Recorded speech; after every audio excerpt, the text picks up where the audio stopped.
अस्सलाम वालेकुम। आज बात करेंगे ऐसे मरीज़ जो खून की कमी का शिकार हैं, वो कौन सी ग़िज़ा इस्तेमाल करें और किन से परहेज़ करनी चाहिए।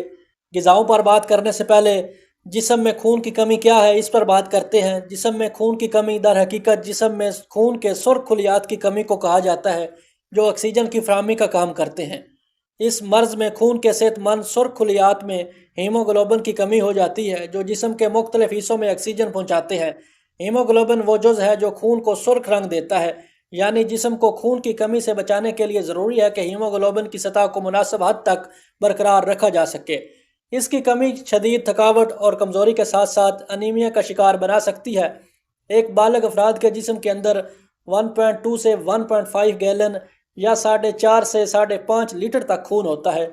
अब बात करते हैं वो ग़िज़ाएँ जिनसे खून की कमी को दूर किया जा सकता है या खून की कमी वाले मरीज़ इस्तेमाल करें, जिनमें शामिल है टमाटर, किशमिश, खुश्क खुबानी, शहतूत, खजूर, अनार का जूस, चुकंदर का जूस, आलू बुखारे का जूस।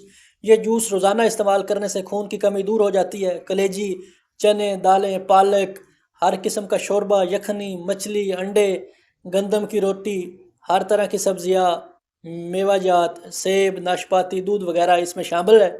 और वो चीज़ें जिनसे परहेज़ करनी चाहिए, जिनमें सख्त गोश्त, गोभी, सिरका, पेस्ट्री, केले, फास्ट फूड, कोला मशरूबात, कॉफ़ी, चाय वगैरह से परहेज़ करनी चाहिए। सेहतमंद ग़िज़ाएँ इस्तेमाल करें। अल्लाह की ज़ात सबको अपने हिफ्ज़-ओ-मान में रखे, सेहत और तंदुरुस्ती वाली लंबी ज़िंदगी अता फ़रमाए। इजाज़त चाहता हूँ।